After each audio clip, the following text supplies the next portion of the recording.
안녕하세요. 오늘은 가스통 루르가 쓴 오페라의 유령입니다. 영국이 낳은 불세출의 작곡가이며 뮤지컬계의 전설과도 같은 음악가 앤드류 로이드 웨버가 작곡한 뮤지컬 오페라의 유령은 1986년 런던 허 마제스티 극장에서 초연한 이후 최고의 인기 뮤지컬이 됐었죠. 오늘은 잠시 뮤지컬은 잊으시고 원작자 가스통 루르의 우아한 소설 오페라의 유령에 빠져보셨으면 좋겠습니다. 간략하게 작가 소개를 읽어드리고 책 본문 중에서 인상적인 부분을 낭독할 텐데요. 이렇게 좋은 책을 우리에게 선물해준 작가와 번역가 그리고 책을 제공해주신 구름서재 출판사에 깊은 감사를 드리며 성심을 다해 낭독하겠습니다. 오늘도 책과 함께 편안하고 좋은 시간 되시기 바랍니다. 지은이 가스통 루르. 가스통 루르는 당대 프랑스뿐 아니라 유럽에서 큰 인기를 누린 추리소설 작가였다. 세계의 위험한 분쟁 지역들을 목숨 걸고 누비며 역사의 현장을 취재하는 저널리스트였던 그는 전업 작가가 되기로 결심하고 1907년 발표한 밀실 미스터리 노란방의 비밀이 성공을 거두며 코난 도일이나 모리스 르블랑 등과 함께 어깨를 겨루는 추리작가로 이름을 날리게 되었다. 1910년 발표한 오페라의 유령은 추리소설이면서도 괴기와 판타지, 로맨스 등의 여러 장르적 요소들이 결합된 독특한 작품이다. 출판 당시에는 프랑스에서 큰 반응을 얻지 못하다가 영국과 미국에 번역 출간되면서 관심을 받기 시작했다. 이후 여러 편의 영화로 만들어지며 가치를 인정받기 시작했고 1984년 앤드류 로이드 웨버의 뮤지컬과 함께 세계인의 사랑을 받는 고전 소설이 되었다. 책 본문 중에서 읽겠습니다. 제목 지붕 위의 그림자. 두 사람은 마침내 지붕 위에 다다랐다. 크리스티는 한 마리 제비처럼 날렵하게 지붕 위를 미끄러졌다. 두 사람의 시선은 세 개의 둥근 지붕과 삼각 지붕 사이 넓게 펼쳐진 공간으로 향했다. 크리스티는 한창 바쁘게 돌아가고 있을 파리의 골목들을 내려다보며 크게 심호흡을 했다. 그리고 믿음 가득한 눈길로 라울을 바라보았다. 그녀는 라울을 가까이 오게 한 뒤 함석과 주철로 이루어진 지붕 위의 길을 나란히 걸었다. 더울 때 20명 남짓한 어린 사내 무용수들이 물놀이를 하고 수영도 배우는 커다란 수조에 이르렀을 땐 고요한 수면에 자신들의 모습을 비추어 보기도 했다. 등 뒤의 그림자는 모습을 드러냈다가 다시 지붕 위로 납작 몸을 엎드리기도 하며 민첩하게 그들을 뒤쫓았다. 그림자는 철골로 된 길목들을 통과하고 물탱크를 돌아 소리 없이 돔 지붕을 우회했다. 전혀 그림자를 눈치채지 못한 불행한 연인들은 하늘을 향해 커다란 칠형금을 치켜들고 있는 청동 아폴론상 아래에 앉았다. 봄날에 불타는 저녁빛이 그들을 둘러쌌다. 석양을 받아 금빛과 자줏빛으로 옅게 물든 구름들이 옷자락을 끌며 천천히 젊은 연인들 머리 위를 지났다. 크리스틴이 라울에게 속삭였다. 라울, 우리는 곧 저 구름보다 먼저 세상의 끝에 도달할 거예요. 당신은 그곳에 절 버려두고 떠나겠죠? 하지만 라울, 저를 두고 떠나야 할 때가 오면 따라가지 않겠다고 우기더라도 절 꼭 데리고 가야 해요. 이렇게 말하며 그녀는 라울의 품으로 파고들었다. 이 말이 젊은이의 마음을 울렸다. 크리스틴, 아직도 마음을 바꾸기가 두려운 거군요. 모르겠어요. 그녀가 자신 없다는 듯 머리를 흔들었다. 그는 악마예요. 그녀는 다시 몸을 떨기 시작했고 한숨을 내쉬며 라울의 품으로 파고들었다. 땅속 세상으로 돌아가 그와 함께 있어야 한다는 게 두려워요. 누가 당신에게 돌아가라고 강요라도 하나요? 내가 그의 곁으로 돌아가지 않으면 큰 재앙이 닥칠지도 몰라요. 하지만 더는 못하겠어요. 이젠 그럴 수 없어요. 물론 저 지하에 사는 사람들이 가엾다는 건 알아요. 하지만 그곳은 너무 끔찍해요. 시간이 점점 다가오고 있어요. 이제 하루밖에 남지 않았잖아요. 만약 내가 돌아가지 않는다면 목소리가 찾으러 올 거예요. 아마 나를 지하로 데려가 무릎을 꿇고 해골 같은 머리를 조아리며 애원하겠죠. 내게 사랑을 고백하며 눈물을 흘릴 거예요. 검게 뚫린 구멍으로 눈물을 뚝뚝 흘리면서 말이에요. 이제 더 이상 그런 눈물은 보고 싶지 않아요. 그녀는 소름이 끼치는 듯 손을 비틀었다. 라울도 그런 절망감에 전염된 듯 그녀를 힘껏 끌어안았다. 아니, 더는 그자의 사랑 타령을 들을 필요가 없어요. 더는 그자의 눈물도 볼 필요가 없어요. 크리스틴, 우리 지금 도망쳐요. 지금 당장. 그렇게 말하면서 그는 이미 크리스틴의 손을 잡아 끌고 있었다. 그러나 크리스틴이 그를 말렸다. 아니요, 안 돼요. 그녀가 두려운 듯 고개를 저으며 말했다. 지금은 곤란해요. 그건 너무 잔인한 짓이에요. 내일 저녁에 마지막으로 그를 위해 노래를 불러줄 거예요. 우리 그런 다음에 떠나요. 이따가 자정이 되면 대기실로 오세요. 자정 정각이에요. 그때쯤 그는 물이 괸 지하 식당에서 날 기다리고 있을 테니 그러면 당신은 아무도 모르게 날 데리고 갈 수 있겠죠. 그때 설령 내가 거부한다 해도 약속해줘요, 라울. 반드시 저를 데려가 주겠다고. 왠지 이번에 돌아가면 다시 빠져나올 수 없을 것 같아요. 이렇게 말한 그녀가 한숨을 쉬며 덧붙였다. 당신은 아마 이해하지 못하겠죠? 그런데 그 순간 뒤에서 또 다른 한숨 소리가 들렸다. 방금 그 소리 못 들었어요? 크리스틴이 이가 부딪힐 정도로 떨며 말했다. 아니, 아무 소리도요. 라울이 그녀를 안심시켰다.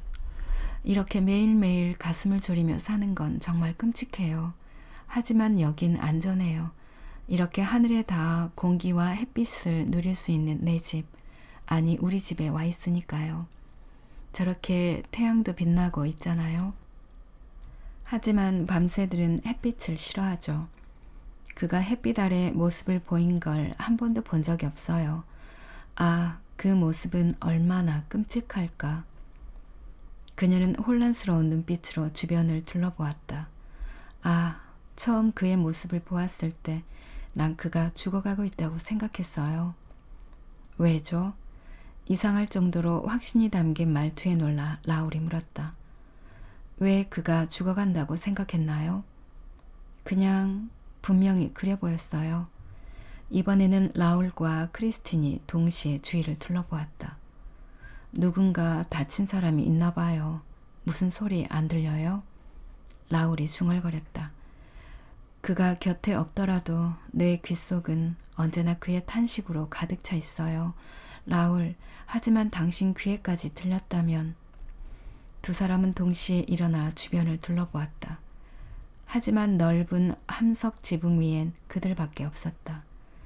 둘은 다시 자리에 앉았고 라울이 물었다. 그를 처음 보았을 땐 어땠나요? 3달 전이었어요. 보지는 못했고 목소리만 들렸죠.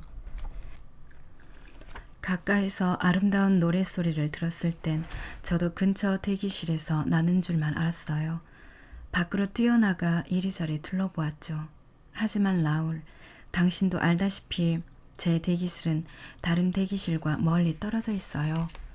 밖에서 찾을 수 없다면 목소리의 주인공은 분명 내 방 안 머물고 있는 거예요. 더구나 목소리는 노래만 부른 게 아니라 진짜 내 눈앞에 있는 것처럼 대화까지 했어요. 천사처럼 아름다운 목소리로 말이에요. 이런 믿을 수 없는 일을 어떻게 설명할까요? 난 가엾은 우리 아버지가 보내주겠다고 약속한 음악의 천사를 한시도 잊어본 적이 없어요. 이런 말도 안 되는 이야기를 털어놓는 건 당신도 우리 아버지를 알고 아버지도 당신을 아꼈기 때문이죠. 당신도 어린 시절 나와 함께 음악의 천사 이야기를 굳게 믿었잖아요. 그러니 이런 얘기를 하는 나를 비우지 못할 거예요. 나는 어린 로테와 같은 감성과 순진함을 지니고 있었고 양어머니인 발레리우스 부인과 살면서도 이런 심성을 간직하려 애썼어요. 이런 순진한 소녀 앞에 천사의 것이라고 밖에 할 수 없는 목소리가 나타난 거예요. 순진한 나로서는 영혼을 몽땅 빼앗겨 버릴 수밖에요. 물론 내 양어머니에게도 조금의 잘못은 있어요. 내게 일어난 믿을 수 없는 일들을 말씀드리자 어머니는 당장 이렇게 말씀하시는 거예요. 천사가 틀림없구나. 그 목소리에게 직접 물어보렴. 그래서 전 목소리에게 물어보았죠. 그랬더니 돌아가신 아버지가 약속했고 제가 그토록 기다리던 천사가 맞다고 하더군요. 그때부터 목소리와 서슴없이 대화를 하기 시작했고 그를 절대적으로 신뢰하게 되었어요.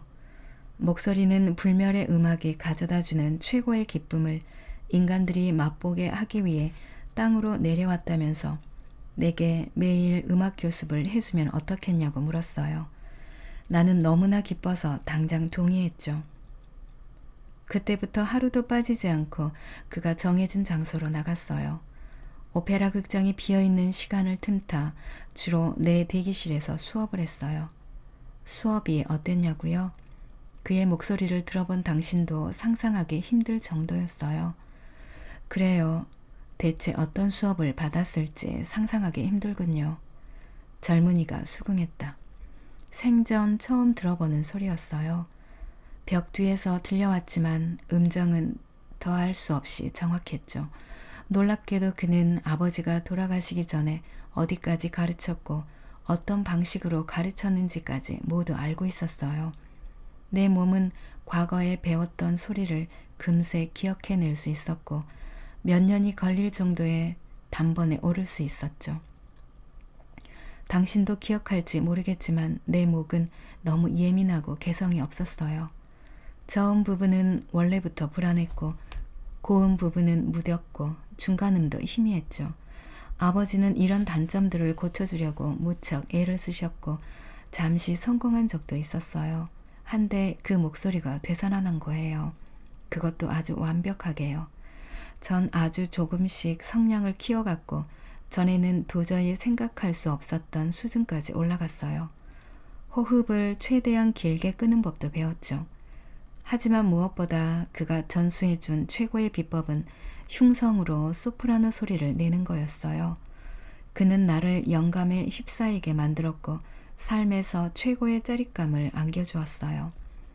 그의 목소리는 듣는 것만으로도 최고의 경지에 오르게 만들어주는 힘을 가지고 있었어요.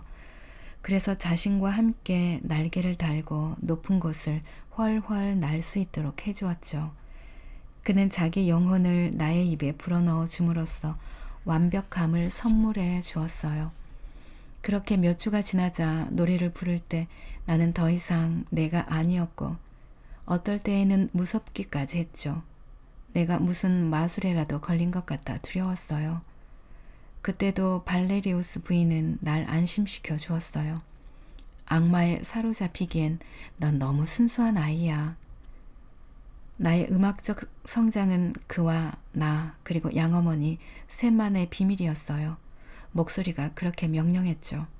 재미있는 건 대기실 밖에서 저는 평소처럼 노래했고 아무도 나의 성장을 눈치채지 못했다는 거예요. 전 목소리가 시키는 대로 했어요. 그는 늘 이렇게 말했죠. 조금만 더 기다려. 우린 곧 파리를 놀라게 할 거야. 그래서 나는 기다렸어요. 당시 나는 그가 연출해낸 꿈에 젖어 살았던 것 같아요. 내가 라울, 당신을 객석에서 발견한 것은 그 즈음의 저녁이었어요. 난 기쁜 나머지 대기실로 와서도 표정을 감추지 못했죠. 그런데 내 대기실에 와 있던 그가 단박에 무슨 일이 있다는 걸 알아차렸어요. 그는 내게 무슨 일이냐고 물었고 난 바보처럼 우리의 추억뿐 아니라 내 마음을 차지하고 있던 당신의 자리까지 숨김없이 털어놓았죠. 그런데 이 얘기를 다 하고 나니 더 이상 아무 소리도 들리지 않는 거예요. 그를 불러보았지만 아무 대답도 없었어요. 영원히 나를 떠나버렸을지도 모른다는 생각에 난 두려움에 휩싸였어요. 오 하느님, 그날 저녁 절망에 빠져 집으로 돌아온 나는 발레리우스 부인의 품으로 달려들어 이렇게 외쳤어요. 목소리가 떠났어요. 이젠 다시 돌아오지 않을 거예요. 부인은 나보다 더 놀라며 자초지정을 물었어요. 나는 모든 걸 이야기했죠. 이야기를 들은 부인이 말했어요. 저런, 목소리가 질투를 하는 모양이구나. 그때야 내가 라울 당신을 사랑하고 있다는 사실을 깨달았어요. 여기서 크리스티는 잠시 말을 멈추었다. 그녀는 라울의 가슴에 조용히 머리를 기댔고 둘은 이렇게 포옹한 채 한참 동안 가만히 있었다. 벅찬 감동 때문에 두 사람은 불과 몇 발짝 떨어진 곳까지 다가온 검은 그림자를 눈치채지 못했다. 지붕에 바짝 몸을 엎드리고 서서히 다가온 그림자는 금세라도 검은 날개를 펼치고 두 사람의 목덜미를 향해 달려들 것만 같았다. 다음 날 나는 복잡한 심경으로 대기실로 돌아왔어요. 크리스틴이 한숨을 내쉬며 말을 이어갔다. 그런데 목소리가 거기 있었어요. 오, 라울, 그는 너무나 침통한 목소리로 내게 경고했어요. 내가 세속의 것들에 마음을 둔다면 자신은 더 이상 이곳에 머물 필요가 없으며 다시 하늘로 올라가 버릴 거라고요. 헌데 그렇게 말하는 그의 말투는 너무나도 인간적이었어요. 그날부터 그에 대한 의구심이 일었고 내가 지나치게 감정에 휘둘렸던 게 아닌가 하는 생각도 들었지요. 하지만 아버지에 대한 애틋한 감정 때문에 천사에 대한 나의 믿음은 확고했었어요. 그 목소리를 더 이상 듣지 못하는 것보다 두려운 일은 없었지만 한편으론 자꾸 당신에게로 향하는 내 마음에 대해서도 곰곰이 생각해 보았어요.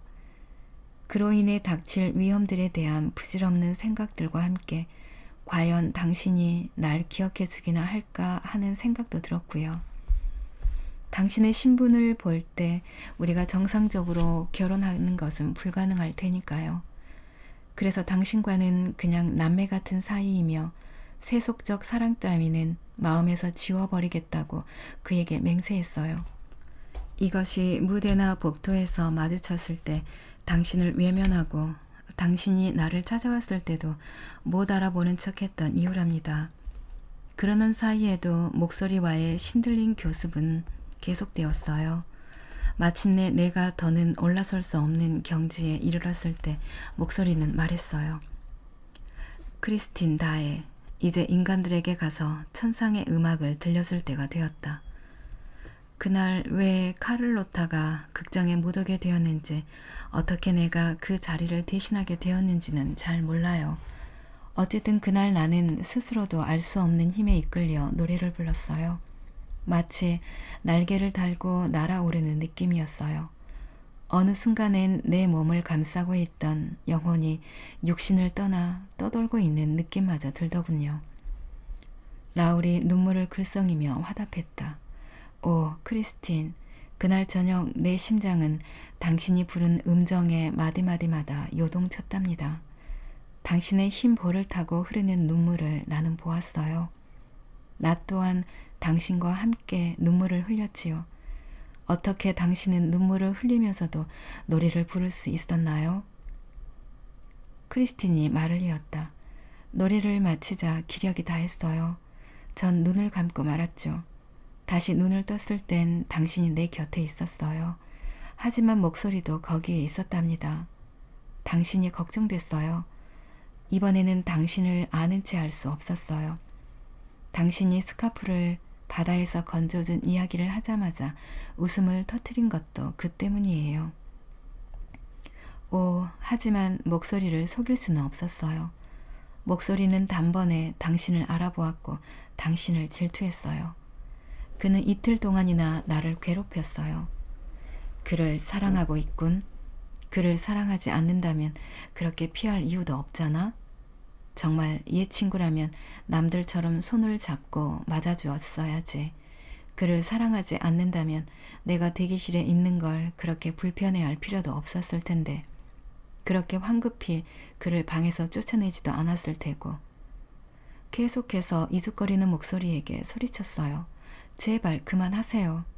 내일 난 페루스의 아버지 묘새에 갈 생각이고 라울 드 샤니 자작도 함께 갈 거예요. 좋으실 대로 목소리가 대답했어요. 하지만 알아도 나도 내일 페루스에 있을 거야. 네가 있는 곳엔 어디든 내가 있다는 걸 잊지 마. 만약 네가 거짓을 말하지 않고 여전히 나를 따를 자격이 있다면 자정을 알리는 종소리와 함께 네 아버지의 무덤 위에서 망자의 바이올린으로 라자로의 부활을 연주해 주지. 그래서 당신에게 페루스로 와달라는 편지를 했던 거예요. 난 어쩜 그리도 어리석었는지 목소리에 사심 가득한 집착 앞에서 왜 한 번도 수상하다는 생각을 하지 않았는지. 아무튼 그때 난 제정신이 아니었고 그의 놀이객감에 불과했으니 목소리는 나 같은 어린아이쯤은 마음대로 주무를 수 있는 수완을 가지고 있어요. 하지만 곧 진실을 깨달았잖아요. 자신의 신중하지 못했던 처신에 순수한 참회의 눈물을 흘리는 크리스틴을 향해 라울이 외쳤다. 그런데 왜 이 지긋지긋한 악몽에서 빠져나오지 못하는 겁니까? 진실을 깨달았다고요? 악몽에서 빠져나온다고요? 오, 라울, 진실을 알게 된 재앙의 그날 난 다시 악몽 속으로 들어갔는걸요? 그냥 모른 척 하세요, 라울. 난 아무 얘기도 하지 않았어요. 이제 우린 낙원에서 다시 지상으로 내려가야 해요. 차라리 날 원망하세요. 그날 저녁, 운명의 그날 저녁이 바로 재앙의 시작이었으니 무대 위에 카를로타를 한평생 흙탕물 속에서 뒹굴던 두꺼비로 만들어 끔찍한 소리를 내뱉게 하던 그날, 객석이 온통 어둠에 뒤덮이고 샹들리에가 불벼락처럼 객석 한가운데로 떨어져 버리던 그날, 사망자와 부상자의 비명소리로 극장이 온통 아수라장이 되었던 그날 저녁이, 그날의 비극이 벌어졌을 때 내 머릿속은 온통 라울 당신과 목소리 걱정뿐이었어요. 그때 두 사람은 내 마음속에서 똑같이 반반을 차지하고 있었으니까요.